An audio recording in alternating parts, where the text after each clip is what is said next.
சிவாஜி படம் வரை உங்களுடைய மிகப்பெரிய ஒத்துழைப்பு அந்த நிறுவனம் வளர்ச்சிக்கு, அது சார்ந்து அறிமுகமான நடிகர்களுடைய வளர்ச்சிக்கு, இயக்குநர்களுக்கு அவங்க அறிமுகப்படுத்திய அத்தனை பேருக்குமே நீங்கள் உறுதுணையாக இருந்து அத்தனை பேரையும் வளர்த்து விட்டுருக்கீங்க. அதேமாதிரி ஏவிஎம் நிறுவனம் மிகப்பெரிய புகழ்பெறதுக்கு பத்திரிகையாளர் தான் முக்கியமான காரணம். அதை ஏவிஎம் சரவணன் சார் ஆகட்டும், இல்லை எம்எஸ் புவன் சார் ஆகட்டும், என்ன வரைக்கும் சொல்லிட்டு இருக்காங்க. அவர் எழுதின புத்தகத்தில் எல்லாத்துலேயுமே உங்களை பற்றி தான் பெருமையாக குறிப்பிட்டிருக்காரு. அந்த குடும்பத்திலிருந்து அந்த குடும்பத்தோட மருமகன் அவர் ஹீரோவா முதல் முறையாக நடித்து அவரே தயாரித்த ஒரு படம் அந்த நாள். அவங்களுடைய கிரீன் மேஜிக் என்டர்டைன்மெண்ட் சார்பில் இந்த படத்தை உருவாக்கியிருக்காங்க. இந்த படத்தை விவேக்ன்றவர் தான் டைரக்ஷன் பண்ணியிருக்கார். அவர் நிறைய படம் பண்ணியிருக்காரு. இந்த படத்தையும் இயக்கியிருக்கார் அவர். இதில் இது ஒரு ஹாரர் மூவி. பல்வேறு பிரச்சனையான ஒரு கண்டென்ட் தான் இது. நரபலி விஷயம். இப்போ திரும்பவும் நரபலிங்கிறது தேவையா, மறுபடியும் அறிமுகப்படுத்தணுமா மக்களுக்கு, அதெல்லாம் மறந்த காலகட்டத்தில் இப்படி ஒரு படம் தேவையான சர்ச்செல்லாம் இப்போ நிறைய பரவிட்டு இருக்கு. இந்த காலகட்டத்தில் இப்படி ஒரு கதையோடு இந்த படம் வருது. இந்த படம் சொல்கிற முடிவு வேறு. நிச்சயமாக நல்ல விஷயத்தை தான் முடிவாக வச்சுருக்கார் இயக்குனர். உங்கள் எல்லாருடைய ஆசீர்வாதத்தோடு ஒவ்வொருத்தையும் மேடையில் கூப்பிட்றேன். சீக்கிரம் முடிச்சுக்கிறேன், படத்தை ஆரம்பிச்சிடுறேன். சாரி இவ்வளோ நேரம் நீங்கள் வெயிட் பண்ணதுக்கு. இந்த படத்தோட ஹீரோ தயாரிப்பாளர் ஆரியம் ஷாம் அவர்களை மேடைக்கு அழைக்கிறேன்.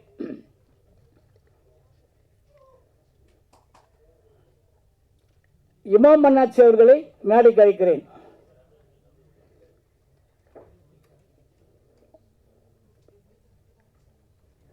ஹரிபிரசாத் ராஜகோபால் கிரியேட்டிவ் ப்ரொடியூசர் அவரை மேடைக்கு அழைக்கிறேன். இயக்குனர், இந்த படத்தோட இயக்குனர் விவேக் அவர்களை மேடைக்கு அழைக்கிறேன்.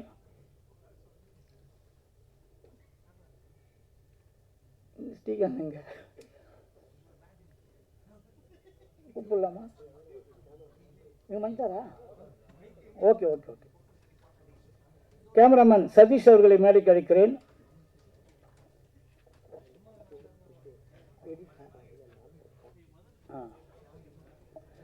நடிகர் கிஷோர் அவர்களை மேடைக்கு அழைக்கிறோம். ஹீரோயின் வந்துட்டாங்களா? இந்த படத்தோட கதாநாயகி ஆர்யா பிரசாத் அவர்களை மேடைக்கு அழைக்கிறோம்.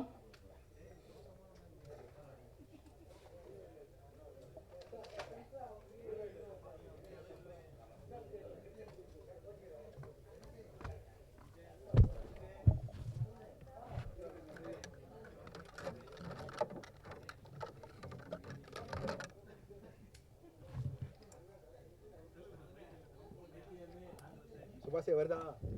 Hello hello hello hello hello.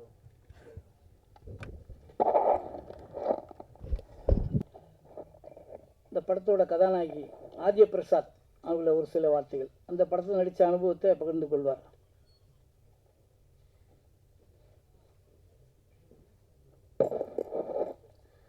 எல்லாருக்கும் வணக்கம்.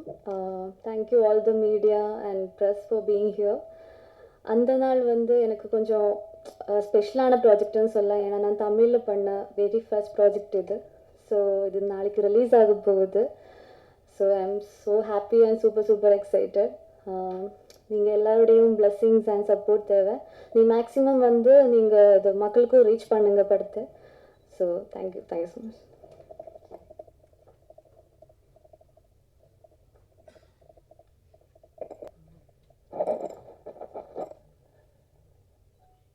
அந்த நாள் திரைப்பட விழாவிற்கு வந்திருக்கக்கூடிய அனைத்து பெரியவர்கள், குழந்தைகள் யார் வந்திருக்கீங்களா? யார் வந்த மாதிரியோ? பத்திரிகையாளர்கள், எங்களுடைய குடும்ப உறுப்பினர்கள் அனைவரையும் அன்போடு வருக வருக என வரவேற்று, நம்ம எல்லா படத்தினுடைய ஆடியோ லான்ச்லேயும் சரி, இப்போ ப்ரெஸ் மீட்லேயும் சரி நம்ம சொல்லுவோம், ஆஹா பயங்கரமாக அப்படி பண்ணியிருக்கோம். ஆனால் உண்மையிலே இந்த படம் ரொம்ப ஒரு வித்தியாசமாக, நான் நடித்த படங்களில் கொஞ்சம் இல்லை, ரொம்பவே ஒரு வித்தியாசமான கதைக்களத்தை கொண்ட படம் தான் நம்ம அந்த நாள். ஏவிஎம் பேனரில் நம்ம அன்பு சகோதரர் ஆரியன் ஷாம் ப்ளஸ் ஏவிஎம் ஐயா அப்படியே குடும்பத்தை சேர்ந்த ஒருவர் தானே. பேனரில் இப்போ வேறு பேரை போட்டு அப்படியா? சரி, ஓகே. இல்லை இருந்தாலும் அவங்க குடும்பங்கிறது பார்த்தா பேனருங்கிறதுக்காக சொல்கிறேன். சாரி, மன்னிக்கணும், மன்னிச்சுங்க, நான் டெலிட் பண்ணுங்க ப்ளீஸ். சரி, ஆரியன் சாம் யார் அப்படிங்கிறது உங்கள் எல்லாருக்கும் தெரியும் நினைக்கிறேன். தெரியாதவர்களுக்காக ஒரு சின்ன அறிமுகம்.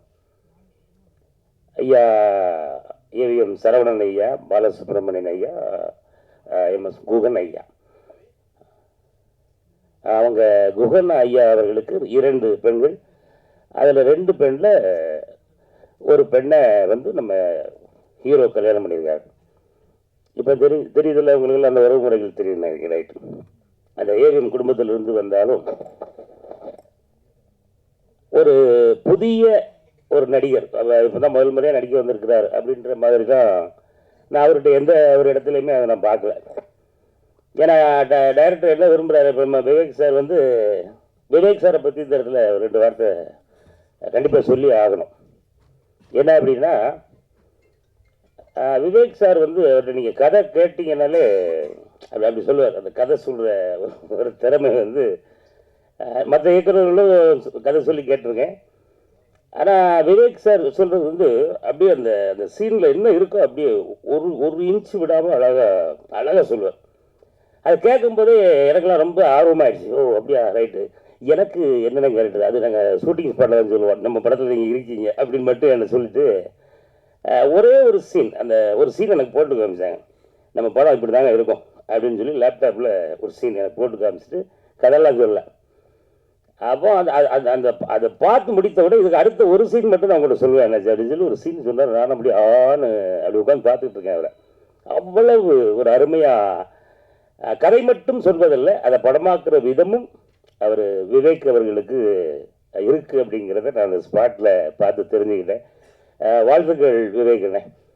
கூடிய விரைவில் வந்து ஒரு முக்கியமான ஒரு உயரத்தை வந்து உங்களை நான் கண்டிப்பாக பார்ப்பேன். எல்லாருமே பார்ப்பாங்க. அதை நம்ம அந்த பத்திரிகை பீப்புளுக்கு கண்டிப்பாக சொல்லணும்ல. அதுக்கு அடுத்து நம்ம ஹீரோ. இப்போ ஹீரோ வந்து எப்படி இருக்குன்னா பிரதம் பண்ணியிருக்காங்கண்ணே அப்படின்னு கேட்டேன். இல்லைங்க, இந்த ஃபேமிலியிலேருந்து வந்திருக்காங்க அப்படின்னாலும் அப்படியா, சரி ரைட்டு.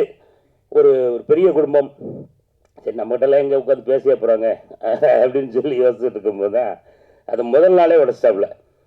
வாங்க என்னாச்சு, வாங்க உங்கள் நிகழ்ச்சிகள்லாம் நான் பயங்கரமாக பார்த்துருக்கேன், பயங்கர என்ஜாய் பண்ணுவேன் வீட்டில். அப்போ நீங்கள் நம்ம படத்தில் இருக்க ரொம்ப மகிழ்ச்சி அப்படின்னு சொல்லி எப்போவுமே ரொம்ப ரொம்ப ரொம்ப ரொம்ப ஜாலியாக நாங்கள் கிட்டத்தட்ட ஷூட்டிங் வந்து பகலில் வச்சதே கிடையாது. கிட்டத்தட்ட ஒரு 26 நாள் வந்து நைட்டு மட்டுமே நடித்தோம். அதுலேருந்து தான் என் உடம்பு கெட்டு போச்சு, தூக்கமே வர்றது போச்சு. நைட்டுக்கு சாயந்தரம் 6 மணிக்கு அப்படி தூக்கி கேமரா மாட்டினோம்னா விடிய காலம் தான்.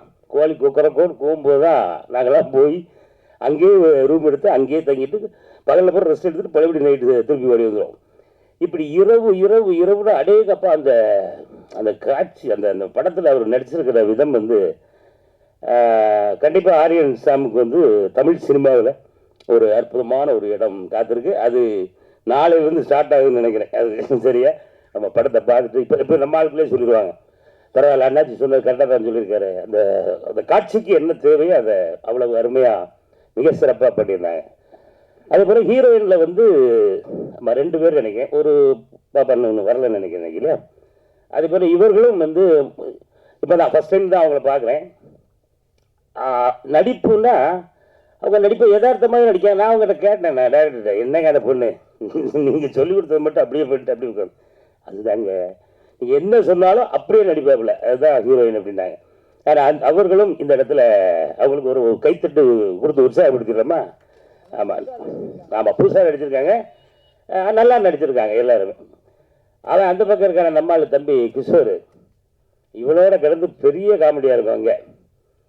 இப்போ தம்பி கொஞ்சம் மெழுகுதான் எனக்கு நடக்கலாம், அப்படியே வரைக்கும். அப்போ நான் தான் கொஞ்சம் அகலமாயிட்ட போல் இருக்குன்னா, அவன் அந்த படத்தில் வந்து தம்பியை ஃபஸ்ட் டைம் பார்க்குறேன். பார்த்தா அண்ணே இல்லைங்களா எல்லாம் பேசிட்டு கடைசியில் தம்பிகிட்ட என்ன அப்படின்னா டைரக்டர்கிட்ட போய் கேட்டிருக்காப்புல, இமான் அண்ணாச்சி என்ன கேரக்டர் பண்ணுறாப்புல, அவருக்கு ஒரு கேரக்டர் அவருக்கு நான் சொல்லாமல் வச்சுருக்கேன் அப்படின்ட்டு அவன் கிஷோர்கிட்ட மட்டும் சொல்லிட்டாப்புல போல் இருக்கு விவேக். ஆமாம் அண்ணாச்சி வந்து இப்படி வருவார், இந்த இடத்துல வருவார். அண்ணே ரொம்ப நல்லா இருக்குண்ணே. அண்ணாச்சி இந்த இடத்துக்கு வச்சுட்டு அந்த கேரக்டர் என்கிட்ட கொஞ்சம் கொடுக்கலன்னு சொல்லி கேட்டாங்க. அது அவனே வந்து என்கிட்ட சொல்கிறான். நான் போய் டேரக்டர்கிட்ட கேட்டேனே, இல்லை இந்த கேரக்டர் அண்ணாச்சி பண்ணால் தான் கரெக்டாக இருக்கும் அப்படின்னு சொல்லி அண்ணாச்சி கொடுத்துட்டோம் அப்படின்னு சொல்லி சொன்னாப்புல. தம்பி ரொம்ப அருமையாக பண்ணியிருக்கான். ரொம்ப நல்லா வருங்க தம்பி. இப்போ ஏதோ ஒரு ப்ளைவுட் ஆடில் எடுத்துருக்கோ? ஆமாம், அதுவும் அப்பப்போ தொலைக்காட்சியில் பார்த்துக்கிட்டு இருக்கேன். வாழ்த்துக்கள். கிட்டத்தட்ட இப்போ நீங்கள் வந்திருக்கக்கூடிய எல்லாருக்கும் ரொம்ப அன்பாக கேட்டுக்கிறது என்ன அப்படின்னா, கண்டிப்பாக நம்ம படத்தை பாருங்கள். உங்களால் எவ்வளவு உள்ளதை எழுதுக்காது, அந்த படத்தில் நீங்கள் பார்க்குறத நீங்கள் எழுதுனீங்கனாலே போதும். மக்கள் இப்போ தேட்டர் வந்து 100 தேட்டர் தான் கிடச்சிருக்கு அப்படின்னு சொல்லி ஐயா வருத்தப்பட்டாங்க. கவலைப்படாங்க. அடுத்து நம்ம ஆரியன் சாம் படம் வந்து குறைந்தபட்சம் இந்த மாதிரி 12,000 தேட்டர்களில் ரிலீஸ் ஆகிற அளவுக்கு ஒரு பெரிய ஒரு நடிகராக வரணும். ஆமாம், நம்ம படம் எப்போ ரிலீஸ் ஆகுங்கிறத எல்லாரும் ஆர்வமாக காத்திருக்கணும். ஆமாம், அதே நிலை நம்ம இதில் நடித்த எல்லாருக்கும் அந்த அந்த அளவுக்கு உயரமான ஒரு புகழும் பேரும் கிடைக்கணும் அப்படின்னு இந்த நேரத்தில் வாழ்த்தி இந்த வாய்ப்புக்கு நன்றி கூறி விடைபெறுகிறேன். அந்த படத்தில் ராஜ்குமார்னு சொல்லி ஒரு தம்பி நடிச்சிருக்காப்புல, அவர் இன்னைக்கு இன்னும் வரல. ஆமாம், ராஜ்குமார் பிக் பாஸ் இருந்தாப்புல இல்லையே, பிக் பாஸ் போகல. ஒரு அண்ணன் வாய் மருந்து படுத்தா 9 போனாலும் போவார் எனக்கு இருக்கும். நல்ல விஷயம். அந்த தம்பி ராஜ்குமார் வரல, அவரும் ரொம்ப ரொம்ப சிறப்பாக நடிச்சிருந்தார். அப்புறம் இன்னும் 2-3 நடிகர்கள் இருக்காங்க. ஆமாம், அவர்கள் இன்னைக்கு சந்தர்ப்ப சூழ்நிலை வர முடியும்னு நினைக்கிறேன். எல்லோருமே அவரவருக்கு கொடுக்கப்பட்ட வேலையை ரொம்ப அருமையாக பண்ணியிருக்காங்க. படத்தோட ட்ரெய்லர் நீங்கள் பார்த்துருப்பீங்கன்னு நினைக்கிறேன். ஆமாம், அந்த டீசரா ட்ரெய்லர் தானே? ஆமாம், படமே பார்த்தீங்களா நீங்கள்? பார்க்க முடியலண்ணே. இப்போ நான் இப்போ டீசரை பார்த்துட்டு அப்படியே கொஞ்சம் பார்த்து முடிச்சுட்டு இப்படி பார்க்குறேன். எனக்கு இந்த முடியல அப்படியே எந்திரிச்சு நிற்குது. ஏன்னா அந்த அளவுக்கு அவ்வளவு பிரமாதமாக அந்த இதை பார்த்து நானும் உங்களோட படம் இப்போ தான் பார்க்க போகிறேன். ஆனால் நானும் பார்க்குறதுக்கு ரொம்ப ஆர்வமாக இருக்கேன். பார்த்துட்டு நம்ம நீங்கள் தான் ஏணிகள், நீங்களை ஏற்றி விட்ட ஏணிகள் நீங்கள் தான். அந்த ஏணியை கொஞ்சம் ஸ்ட்ராங்காக பிடிச்சி கூட கொஞ்சம் சாந்து இதெல்லாம் போட்டு கொஞ்சம் ஸ்ட்ராங் பண்ணி விடுங்க. ஆமாம், எல்லோருக்கும் வாழ்வு விடுங்கள், வாழ வையுங்கள். சினிமா வாழும், நாமும் வாழுவோம். நன்றி, வணக்கம். அப்படியே ஃபோட்டோ எடுத்துக்கலாம்.